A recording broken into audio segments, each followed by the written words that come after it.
नमस्कार। कैसे हैं आप सब लोग। आज हम बात करेंगे स्टे हंग्री स्टे फुलिश की। मैं जानती हूँ आप बहुत अच्छे से इस कोट को जानते हैं। आज हम बात करेंगे कि अगर आप इंग्लिश सीखना चाहते हैं, रियली में अगर आप इंग्लिश सीखना चाहते हैं, सो एक ही मंत्र होना चाहिए आपका, stay hungry stay foolish. How does it work, ये काम कैसे करेगा, ये इम्पोर्टेंट है। स्टे हंग्री का मतलब है आपको इतनी ज़्यादा क्यूरियोसिटी होनी चाहिए इंग्लिश को लेके, आप बिल्कुल इंग्लिश के लिए डाई हार्ट फ़ैन हो जाओ। जैसे आप फ़ैन होते हो ना अपने क्रिकेट के हीरो के, लाइक सचिन तेंदुलकर के, तो कितने ज़्यादा होते हो आपको पूरा टाइम, चाहे वो सिंगर हो, चाहे आपका हीरो हो, शाहरुख खान हो सकता है, ये कोई भी हो सकता है, आपका favourite hero, favourite player, favourite singer, favourite politician. Narendra Modi को ही देख लीजिए। आप किसी के भी अगर फ़ैन हैं तो आपको उनकी हर चीज़ के बारे में क्यूरियोसिटी होती है कि वो खाते कैसे हैं, पीते कैसे हैं, डांस कैसे करते हैं, कहाँ जाते हैं, कहाँ आते हैं। अगर उनका कोई वीडियो लॉन्च होगा तो सबसे पहले आपको देखना होता है ना। तब अगर कोई मूवी आपके फेवरेट हीरो की आई तो आप सबसे पहले जाएंगे। आपको पता होगा कि उसकी हाइट कितनी है, उसकी बॉडी कितनी है, सब कुछ आपको पता होता है ना। तो आपके अंदर कितनी क्यूरियोसिटी होती है। एक मैच को ही देख लो, अभी आईपीएल को ही देख लो, कितना फीवर है ना। तो ऐसे ही डाई हार्ट फैन आप देख रहे हैं आईपीएल के हैं, हमारे इंडिया में तो क्रिकेट के बहुत हैं। तो ऐसे ही आपको डाई हार्ट फैन होना होगा इंग्लिश का। कैसे, आपको हर बार क्यूरियोसिटी होनी चाहिए कि ये वोकेबलरी कैसी है, ये वर्ड कैसा है, इसका मीनिंग क्या है, इसका इंग्लिश में प्रोनाउंसिएशन कैसा होगा, इसका मीनिंग क्या होगा। आपको पता है होना चाहिए कि सबसे शॉर्ट सेंटेंस क्या होता है इंग्लिश का, आपको पता है। जैसे I am is the shortest sentence of the English, ठीक है। और सबसे लॉन्ग वर्ड क्या होता है हिंदी, लॉन्गेस्ट वर्ड कौन सा है इंग्लिश का। हर चीज़ में आपको इंग्लिश दिखनी चाहिए, आपकी क्यूरियोसिटी होनी चाहिए आपके पास में कि इंग्लिश कैसे काम करेगा। इसके अलावा आप जब आप बोलें तो भी आप इंग्लिश में ही बोलें, ट्राई टू स्पीक इंग्लिश, ठीक है। Listen music, doesn't matter you understand और not, read English at least 1 page in a day. आपको जो भी अच्छा लगे आप रीड करो, चाहे नॉवल, चाहे मैगज़ीन, चाहे आपकी वेब सीरीज़ देखो। आप क्रिकेट अच्छा लगता है, क्रिकेट के बारे में पढ़ो इंग्लिश में, ठीक है। नहीं समझ आता कोई फ़र्क नहीं पड़ता, जस्ट रीड, ठीक है। उसके बाद राइट, 1 पेज लिख भी डालो।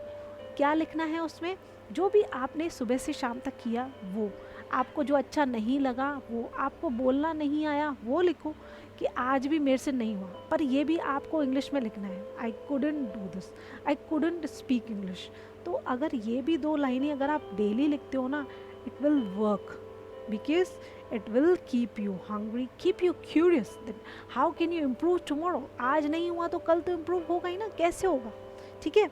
अब इसके साथ आपको स्टे फुलिश, स्टे हंग्री मतलब आपके अंदर एक फायर मैंने जगा दी, फायर कि हमको काम करना है। अब जैसे ही करने जाओगे तो क्या देखोगे आप मार्केट में, टांग खींचने वाले बहुत हैं, होंगे ना। आप जैसे ही बोलना शुरू करोगे आप मिस्टेक करोगे डेफिनेटली। तो आप क्या करोगे, आपको डर लगेगा कि मैं कैसे बोलूँ। जैसे ही आप बोलोगे उससे पहले तो आपके पास 10 उंगलियां खड़ी हो जाएंगी, people will finger point on you. तो आप फिर ब्लश करोगे, शर्मा जाओगे और फिर क्विट कर लोगे। तो ऐसा नहीं करना है आपको, ठीक है। वहाँ पे आपको बिल्कुल फुलिश बन के रह जाना है कि डोंट रिएक्ट। अगर आपसे कोई मिस्टेक हो गई जस्ट इग्नोर, आपको पता ही नहीं चलेगा, आपको पता ही नहीं करना है कि मैंने कुछ मिस्टेक की। अब स्टे फुलिश काम कैसे करता है कि आपको ऐसा काम करना है जो कि पहले नहीं किया हो। देखिए गांधी जी ने क्या किया था, आप देख रहे थे उस टाइम ब्रिटिश पूरे इंडिया पे राज कर रहे थे। तो अगर फाइट करके हम जीत पाते क्या, तो उन्होंने क्या किया, अनकन्वेंशनल मेथड लिया कि हमको फाइट करना ही नहीं है ना, हमको फाइट करना ही नहीं है। तो ऐसे ही आप जब बोलोगे और लोग जैसे आपके अपोजिट बोलेंगे ना, तो आप क्या करोगे, अगर उनको बोलोगे ना नहीं नहीं मैं सही बोल रहा हूँ, जितना आप आर्ग्यू करोगे उतना आप नहीं कर पाओगे। So better let them laugh, let them laugh, okay, don't care about them. इसके अलावा अगर लोग आपके ऊपर हंस रहे हैं वो तो ठीक है, आपका मजाक भी उड़ाएंगे।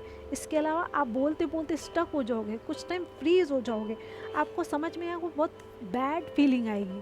तो उस टाइम आपको क्या करना है, आपको इग्नोर करना है, लेकिन कंसिस्टेंसी रखनी है। Stay foolish means stay smart, ठीक है, आपको स्मार्ट बनना है, आपको पता सब रखना है, लेकिन उस पर रिएक्ट नहीं देना। एक तो पहले आपको रिएक्ट नहीं करना, उसके बाद में अपनी कंसिस्टेंसी बनाए रखनी है कि आपको कंटिन्यूसली इंग्लिश की प्रैक्टिस करनी है। अपने आप को क्या करना है, सराउंड करके रखना है इंग्लिश से।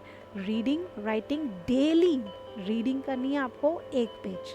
आपका फेवरेट नॉवेल ही पढ़ो ना, आपकी फेवरेट कॉमेडी बुक पढ़ो, नहीं समझ में आता बच्चों की कोई बुक पढ़ो, कुछ भी, ठीक है, इंग्लिश की न्यूज़ देख लो, कुछ भी देखो, आपकी फेवरेट मूवी देखो। अगर इंग्लिश की मूवीज़ आपको हॉलीवुड की नहीं आती है ना, बहुत सारी बॉलीवुड की मूवीज़ अवेलेबल हैं, जो कि आप देखोगे ना तो आपको उनका एक्सेंट ईजीली आपको समझ में आ जाएगा।